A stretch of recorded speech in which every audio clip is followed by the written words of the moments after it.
तो आज पहले तो हम स्टार्ट करेंगे इम्पोर्टेंट कंपाउंड्स ऑफ सोडियम से एंड देन हम कैल्शियम पे मूव ऑन करेंगे। तो सोडियम का फर्स्ट कंपाउंड जो हम पढ़ेंगे that is washing soda. Washing soda यानी सोडियम कार्बोनेट डॉट 10H2O। ठीक।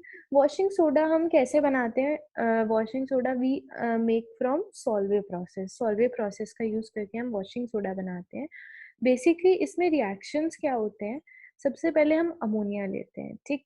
अमोनिया को वाटर और कार्बन डाइऑक्साइड की प्रेजेंस में हम अमोनियम कार्बोनेट बनाते हैं। अमोनियम कार्बोनेट में वाटर और CO2 और ऐड करके हम अमोनियम हाइड्रोजन कार्बोनेट बनाते हैं। अमोनियम हाइड्रोजन कार्बोनेट में हम डालते हैं NaCl, और NaCl के साथ जो है अमोनियम क्लोराइड और सोडियम बाइकार्बोनेट अलग हो जाता है।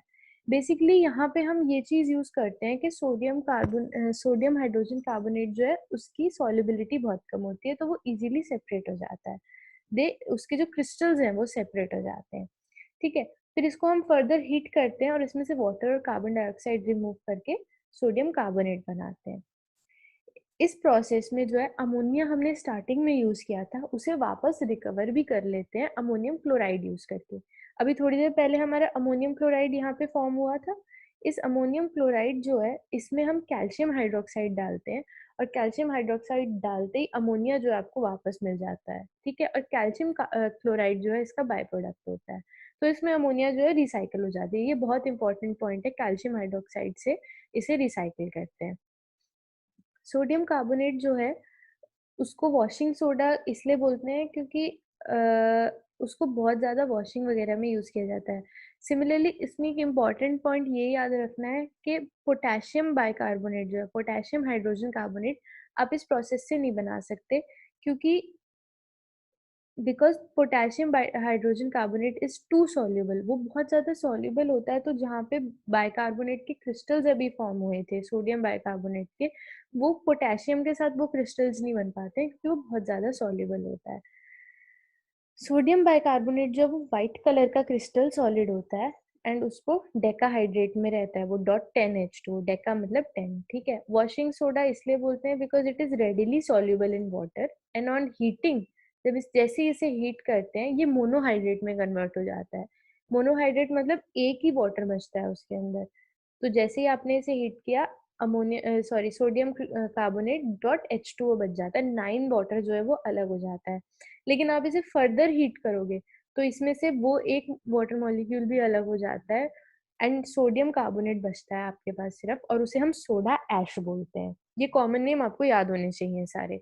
कार्बोनेट जो है अगर आप उसको वाटर डाल दो तो उसका हाइड्रोलिसिस भी हो जाता है और वो बाइकार्बोनेट आयन में कन्वर्ट हो जाता है।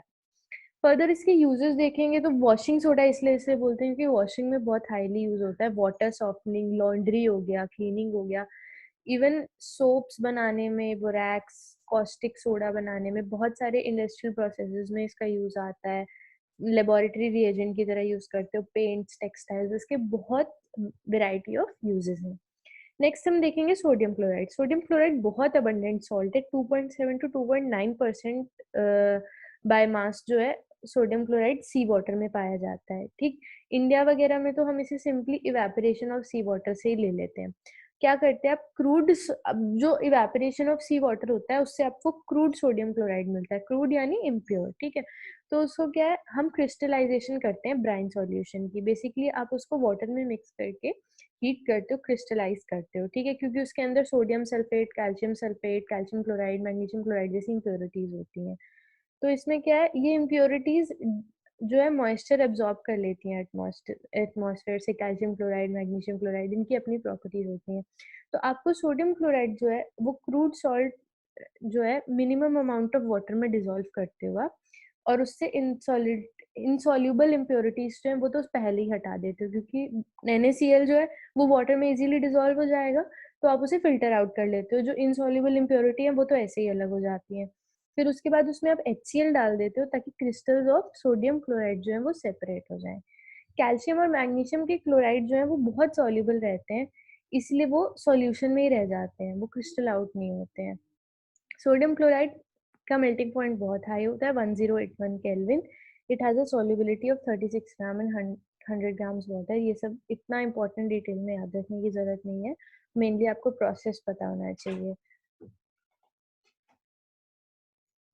अगर आप इसका टेम्परेचर इंक्रीज करते हो the solubility does not increase appreciably, उतनी इंक्रीज नहीं होती जितनी होनी चाहिए वाटर की सॉल्युबिलिटी अगर आप उसका टेम्परेचर भी इंक्रीज कर रहे हो।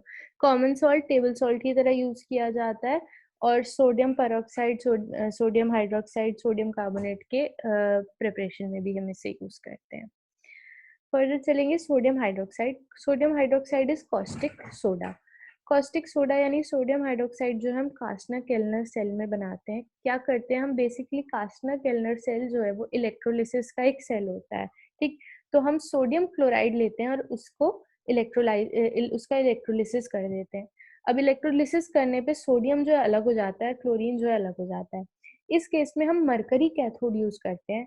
तो जब सोडियम मरकरी कैथोड पे जाता है तो वो मरकरी के साथ मिलके एक सोडियम अमेल्गम बना लेता है, ठीक। जैसे ही वो और क्लोरीन जो है वो गैस की तरह इवॉल्व हो जाती है। अमेल्गम बनते ही जो सोडियम हाइड्रोक्साइड है उस सॉरी अमेल्गम बनते ही आप उसे वाटर में डाल देते हो और आपका सोडियम हाइड्रोक्साइड बन जाता है। जो it is a white translucent solid, white colour का थोड़ा सा ट्रांसलूसेंट सॉलिड होता है, टोटली ओपेक नहीं होता, टोटली ट्रांसपेरेंट नहीं होता, कहीं बीच में होता है, ठीक।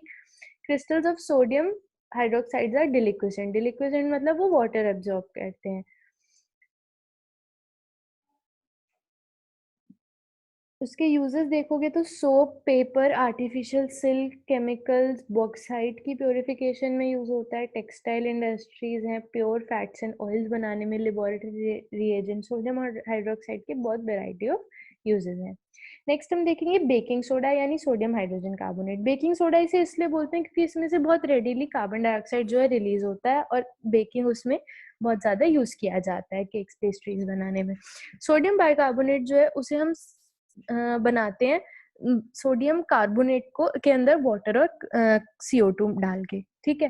White crystalline powder of hydrogen carbonate being less soluble get separated out. हमें पता है जो सोडियम बाइकार्बोनेट है वो सॉल्युबल बहुत कम होता है, इसलिए इजीली क्रिस्टल आउट हो जाता है। Sodium hydrogen carbonate is a mild antiseptic. वो स्किन इन्फेक्शन के लिए एक माइल्ड एंटीसेप्टिक की तरह यूज करते हैं, इवन फायर एक्सटिंग्विशर्स में भी यूज होता है। नेक्स्ट हम चलेंगे कैल्शियम के कंपाउंड्स पे। कैल्शियम का फर्स्ट कंपाउंड है कैल्शियम ऑक्साइड यानी कि क्विकलाइम। अगेन मैं एम्फोसाइज करूंगी आपको ये कॉमन नेम्स पता होने चाहिए। क्विकलाइम बनाने के लिए हम कैल्शियम कार्बोनेट यूज करते हैं। कैल्शियम कार्बोनेट जो है हम उसे किल्न में बर्न करते हैं और कैल्शियम ऑक्साइड और कार्बन डाइऑक्साइड जो है वो अलग हो जाती है। ये कार्बन डाइऑक्साइड की प्रिपरेशन में भी सेम रिएक्शन यूज होता है। Carbon dioxide is removed as soon as it is produced. जैसे ही आप CO2 को इसमें से हटा लोगे तो रिवर्सिबल रिएक्शन होने के बावजूद भी ये आगे की डायरेक्शन में मूव करेगा क्योंकि आप CO2 रिमूव करे जा रहे हो। Calcium oxide is white amorphous solid and it has melting point of 2870 kelvin. आगे देखोगे on exposure to atmosphere it absorbs moisture and carbon dioxide. Calcium oxide जो है वो इजीली एटमॉस्फेयर से वाटर और कार्बन डाइऑक्साइड को एब्जॉर्ब करता है। दोनों के रिएक्शन आपको दिए हुए हैं, कैल्शियम हाइड्रोक्साइड और कैल्शियम कार्बोनेट बनाता है। अगर आप कैल्शियम ऑक्साइड में वाटर डाल दो थोड़ा सा तो उसके लंप्स जो हैं उसको ब्रेक करने में वो हेल्प करता है। इसको स्लेकिंग ऑफ लाइम कहते हैं, ठीक। तो स्लेकिंग ऑफ लाइम जो है उससे आपको क्विक लाइम जो है slaked with soda gives solid soda lime being a basic oxide it combines with acidic oxides at higher temperature। तो एसिडिक ऑक्साइड से अगर आप इसको हाई टेम्परेचर पे रिएक्ट करोगे तो वो उसके साथ रिएक्शन दे देता है बेसिक ऑक्साइड होने की वजह से। आगे आप देखोगे इसके यूजेस में मैन्युफैक्चरिंग ऑफ सीमेंट में यूज होता है, ये सोडियम कार्बोनेट को कॉस्टिक सोडा से बनाने में यूज होता है and it is employed in purification of sugar also और डाई वगैरह की मैन्युफैक्चरिंग में भी यूज होता है। आगे आपके पास स्लेक्ड लाइम है। स्लेक्ड लाइम सुनते ही आपको याद आएगा कि आपने कैल्शियम ऑक्साइड में जब पानी डाला था तो वो स्लेक्ड लाइम बन गया था। उस प्रोसेस को स्लेकिंग ऑफ लाइम बोला था। तो स्लेक्ड लाइम बेसिकली हम वैसे ही प्रिपेयर करते हैं। First way of preparing is by adding water to quick lime. अगर आप कैल्शियम ऑक्साइड में वाटर डाल दोगे तो आपका कैल्शियम हाइड्रोक्साइड बन जाएगा। अमॉर्फस पाउडर होता है और वाटर में इजीली सॉल्युबल हो जाता है, ठीक। Slaked lime and it is a suspension of slaked lime in water is known as milk of lime. अगर आप स्लेट लाइम को पानी में डाल देते हो सस्पेंशन की तरह तो उसे मिल्क ऑफ लाइम कहते हैं। ये सब कॉमन नाम है, अलग अलग लाइम वाटर के नाम से भी बोल देते हैं इसको। when carbon dioxide is passed through lime water, it turns milky. Lime water basically, अब आप कैल्शियम हाइड्रोक्साइड जो है, लाइम वाटर जो है, उसके अंदर से आप कार्बन डाइऑक्साइड पास करते हो तो वो मिल्की टर्न हो जाता है, क्योंकि उसमें कैल्शियम कार्बोनेट बन जाता है। आगे आप देखोगे, on passing excess of carbon dioxide, जो प्रेसिपिटेट है वो डिसॉल्व होने लगता है। अब बेसिकली ये जो मिल्की लाइम वाटर मिल्की है, ये सेम रिएक्शन सल्फर डाइऑक्साइड भी देता है, लेकिन उन दोनों को सेपरेट करने के लिए हम ये प्रॉपर्टी देखते हैं कि कार्बन डाइऑक्साइड जो है, अगर आप उसे एक्सेस में प्रेसिपिटेट करा दो तो वो बेसिकली डिसॉल्व होने लगता है। डिसॉल्व वो इसलिए होने लगता है क्योंकि कैल्शियम कार्बोनेट जो है वो कैल्शियम बाइकार्बोनेट में कन्वर्ट होने लगता है, तो कैल्शियम बाइकार्बोनेट जो है वो इजीली डिसॉल्व हो जाता है। Milk of lime reacts with chlorine to form hypochloride and a constituent of bleaching powder. Basically आप इसमें क्लोरीन डालते हो तो वो ब्लीचिंग पाउडर की प्रेपरेशन में यूज होता है। यूजेस इसके क्या होते हैं? बिल्डिंग मटेरियल में यूज होता है। डिसइंफेक्टेंट नेचर बहुत इंपॉर्टेंट प्रॉपर्टी है। डिसइंफेक्टेंट नेचर पे बहुत क्वेश्चंस पूछे जाते हैं। It is used in glass making, tanning industry and bleaching powder की प्रेपरेशन में यूज होता है। सो नेक्स्ट कंपाउंड जो हम पढ़ रहे हैं that is calcium carbonate. Calcium carbonate हमने अभी थोड़ी देर पहले देखा है। कैल्शियम कार्बोनेट जो है नेचुरली भी अकर करता है लाइमस्टोन, चौक, मार्बल की फॉर्म में, और इसको आप कार्बन डाइऑक्साइड जो है स्लेट लाइम के थ्रू पास करके भी बना सकते हो। इवन कैल्शियम क्लोराइड में सोडियम बाइकार्बोनेट डाल के भी, सोडियम कार्बोनेट डाल के भी आप कैल्शियम कार्बोनेट बना सकते हो। Excess of carbon dioxide should be avoided since this leads to formation of water soluble calcium hydrogen carbonate। ये हमने जस्ट अभी पढ़ा था कि अगर आप एक्सेस में इसमें कार्बन डाइऑक्साइड डाल दोगे तो वो कैल्शियम बाइकार्बोनेट बनाने लगता है, इसलिए कार्बन डाइऑक्साइड जो है लिमिटेड क्वांटिटी में ही डालना चाहिए। आगे आप देखोगे, इसको जैसे ही हीट करोगे, अभी पढ़ा था हमने, रिवर्सिबल रिएक्शन हो जाता है, कैल्शियम ऑक्साइड और कार्बन डाइऑक्साइड बनने लगते हैं। ठीक, वो व्हाइट फ्लफी पाउडर की फॉर्म में एग्जिस्ट करता है और वाटर में इनसॉल्युबल होता है। इसको डाइल्यूट एसिड के साथ रिएक्ट करते हो तो कार्बन डाइऑक्साइड की एवोल्यूशन होती है। यूजेस में स्लेट लाइम के यूजेस क्या होते हैं? आगे हम चलेंगे calcium sulphate. Calcium sulphate is basically plaster of Paris. अब प्लास्टर ऑफ पेरिस का जो फॉर्मूला होता है that is calcium sulphate dot half H2O. It is a hemihydride of calcium sulfate and it is obtained from gypsum. When gypsum calcium sulfate dot 2H2O is heated to 393 degrees. Basically आपको half water जो of crystallization लेने के लिए gypsum को heat करना पड़ता है। Gypsum क्या है? Calcium sulphate dot 2H2O। तो उससे जब आप हीट करते हो तो आपके पास प्लास्टर ऑफ पेरिस निकल के आता है। अगर आप इसको 393 केल्विन से ज्यादा हीट कर दोगे तो इसमें कोई वाटर ऑफ क्रिस्टलाइजेशन नहीं बचता और उसे बोलते हैं डेड बर्न प्लास्टर। ठीक है, उसका कोई यूज नहीं होता। आप उसे रिवर्स, उसमें पानी मिला के आप उसे रिवर्स नहीं कर सकते, वो वेस्ट हो जाता है। It has a remarkable property of setting with plaster. हम सबको पता है कि 5 से 15 मिनट के अंदर प्लास्टर ऑफ पेरिस जो है बहुत इजीली हार्ड हो जाता है अगर आप उसे वाटर के साथ मिक्स कर दो। यूजेस क्या होते हैं? बिल्डिंग इंडस्ट्री में यूज होता है प्लास्टर, और आपके बोन फ्रैक्चर्स जो हो गए, स्प्रेन्स हो गए, उनको यूज करने में, कास्ट बनाने में यूज करते हैं, ऑर्नामेंटल वर्क में यूज करते हैं। फिर आता है सीमेंट। सीमेंट जो एक इम्पोर्टेंट बिल्डिंग मटेरियल होता है, उसको पोर्टलैंड सीमेंट भी बोलते हैं क्योंकि फर्स्ट टाइम जो है वो natural, because it resembles with the natural limestone quarried in the isle of Portland. Portland में जो क्वेरीड है उसके अंदर नेचुरल लाइमस्टोन जो है उससे रिजेंबल करता है सीमेंट, इसलिए इसको पोर्टलैंड सीमेंट भी बोलते हैं। Cement is a product obtained by combining a material rich in lime, calcium oxide and other material such as clay which contain silicon dioxide.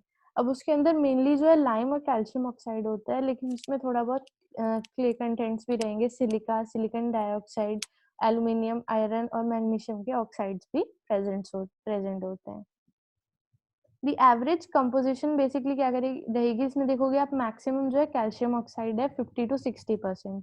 ठीक है, सिलिकॉन डाइऑक्साइड की भी बहुत अच्छी खासी परसेंटेज होती है, 20 to 25%।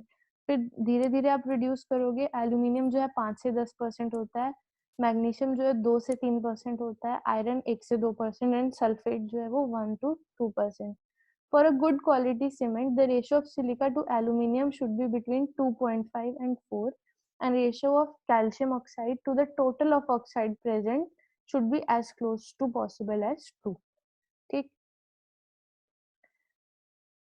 The raw material for manufacturing of cements are basically limestone and clay. Clay और limestone से मिलके बनता है cement आपका. When clay and limestone are strongly heated together, they fuse and react to form cement clinker. Basically जब आप clay और lime जो है उसको strongly heat करते हो तो एक cement clinker बनने लगते हैं. वो clinker जो बनता है तो उसको आप 2 to 3% by weight gypsum मिला देते हो उसके अंदर ताकि वो cement बन जाए. Thus important ingredients present in Portland cement are dicalcium silicate, calcium silicate O4, 26%, tricalcium silicate and tricalcium aluminate. ये सब मिक्स होके जो है ये 3 कंपाउंड्स बनाते हैं. Setting of cement. जैसे ही आप सीमेंट में वाटर मिक्स करते हो तो बेसिकली वो एक हार्ड मास बनने की टेंडेंसी रखता है. ऐसा क्यों होता है? क्योंकि this is due to the hydration of molecules of constituents and their rearrangement. The purpose of adding gypsum is only to slow down the process of setting of cement so that it gets sufficiently hardened. gypsum इसमें बहुत ज़्यादा hydration होती है molecules की तो easily water के साथ वो सेट हो जाते हैं. और जिप्सम इसमें सीमेंट में सिर्फ इसलिए डाला जाता है ताकि वो जो हार्डनिंग है वो धीरे धीरे हो, फास्ट ना हो, अच्छे से हार्डन हो जाए, वो सफिशिएंट टाइम में हार्डन हो जाए. सीमेंट को यूज करते हैं नेसेसिटी हमारी कंट्री की है, आयरन स्टील वगैरह उसमें यूज होती है. And it is also used in concrete, reinforced concrete, plastering, bridges, dams, building, sorry roads वगैरह बनाने में बहुत ज्यादा यूज होता है.